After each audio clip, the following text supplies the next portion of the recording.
سنة أولى محاماة، معاكم جرجس عادل المحامي وحلقة جديدة من برنامج صاحب قضية. صاحب القضية النهاردة هو المحامي اللي لسه نازل الشغل جديد. يا ترى التدريب بيبقى ازاي؟ وتختار المكتب بناء على ايه؟ وايه هي الخطوات العملية اللي تمشي بيها عشان تتقدم خطوة في مجال المحاماة؟ وفي البداية لازم أسأل سؤال مهم. النهاردة أنا لو حبيت إن أنا أتدرب وآخد خطوة في حياتي العملية، أختار المكتب بناء على ايه؟ المكاتب كتير، بس يا ترى أختار أنهي مكتب؟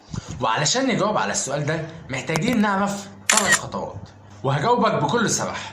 تختار المكتب بناء على كام حاجة. أولهم، أنت عايز المكتب يبقى جنب البيت ولا بعيد عن البيت؟ نصيحتي، خلي المكتب يبقى قريب من البيت، هيوفر معاك فلوس مواصلات. تاني حاجة، هيوفر معاك وقت. وبرضه محتاج تعرف المرتب اللي هتقبضه. وبالمناسبة هي ما اسمهاش مرتب، هي اسمها مكافأة، ودي بتبقى حاجة بسيطة الأستاذ بيديها لك. وحاجة تانية مهمة، إنك تختار القسم اللي هتتدرب فيه. يعني أنت عايز تتدرب على القضايا المدنية ولا القضايا الجنائية ولا تأسيس شركات ولا قضايا الأسرة؟ اختيارك للقسم ده هو اللي بيفرق معاك. نصيحتي ليك، تدريبك في المكتب يكون 6 شهور. يعني ايه الكلام ده؟ يعني حضرتك تتدرب في مكتب مدني 6 شهور، وبعد كده تروح لمكتب تاني جنائي 6 شهور، وبعد كده تروح لمكتب تاني يكون شغال تأسيس شركات. كده انت في خلال 1.5 سنة بقى عندك الخبرة الكافية اللي تقدر تفتح بيها مكتب. ودي كانت أول نقطة. تاني نقطة، انت النهارده لو ما لقيتش مكتب تقدر تتدرب فيه، هتقعد كده ساكت؟ لا، حضرتك انزل كون خبرة. في ندوات بتتعمل من نقابة المحامين هتقدر تستفاد منها خبرة. انزل واحضر. مش شرط كل حاجة تبقى بفلوس، بس اديك بتكون خبرة لحد ما تلاقي المكتب المناسب ليك. تالت حاجة والمهم جدا، الاستمرارية. يعني حضرتك اوعى تقول خلاص بقى كفاية كده انا تعبت. مهنة المحاماة مهنة النفس الطويل، لازم يكون نفسك طويل وتجري ورا المعلومة مرة واثنين وثلاثة لحد ما تتحصل على المعلومة. نبقى خلصنا اول جزء، ازاي تلاقي مكتب محاماة. تاني سؤال، انت النهاردة علشان تبقى محامي محتاج ايه؟ هجاوبك بكل صراحة. انت محتاج يبقى عندك اطلاع وبحث قانوني بشكل سليم، تجري ورا المعلومة وتشوف اخرها فين واصل الحكاية كان ايه.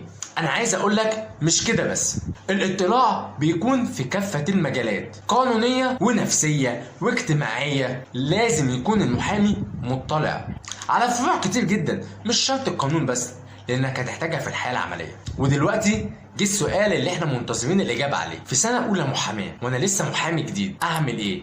او بمعنى تاني، الخطوات العملية اللي انت محتاجها كمحامي عشان تقدر تبقى محامي ناجح وشاطر. ركز معايا بقى في الخطوات اللي جايه. اول حاجة، يبقى عندك خبرة قوية جدا. مجال المحاماة مجال كبير جدا، لازم تخلي بالك من لبسك.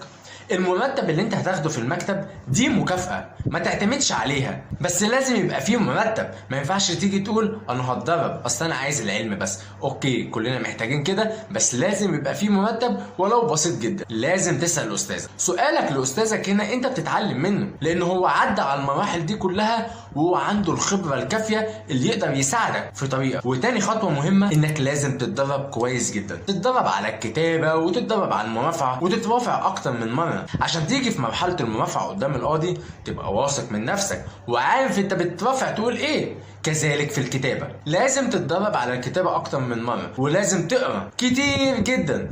اصل القراية دي مش من يوم وليلة، دي خبرة، وخبرة على خبرة تلاقي نفسك بقى عندك خبرة. تالت حاجة ونقطة مهمة، ان مهنة المحاماة مهنة النفس الطويل. لازم يكون نفسك طويل جدا وعندك صبر. هتيجي بقى في مرحلة انك تجني ثمار اللي انت زرعته، وده بعد فترة طويلة جدا. ممكن تبقى 5 سنين، ممكن تبقى 2 سنين، ممكن 3، طبعا بتختلف من كل شخص للتاني، لكن المبدأ واحد، مهنة المحاماة مهنة النفس الطويل. واخر نقطة ممكن نتكلم عليها، ازاي تذاكر. انا النهاردة بكون متواجد في المكتب والاستاذ بيديني الشغل بتاعي وما بعرفش اذاكر ازاي. اولا لازم تعرف ان الثقافة القانونية دي مسؤوليتك انت، الاستاذ بتاعك ملوش علاقة بيها.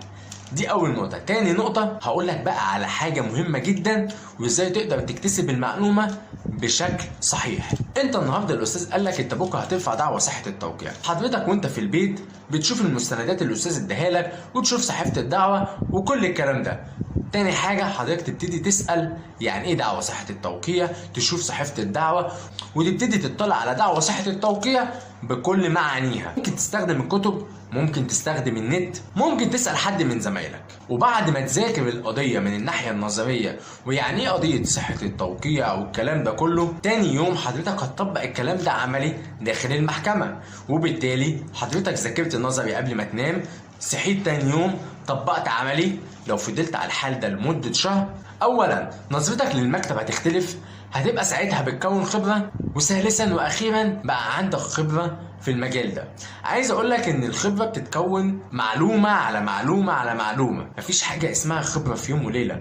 كان معاكم جرجس عادل المحامي، وده برنامج صاحب قضية. شكرا لمتابعتكم.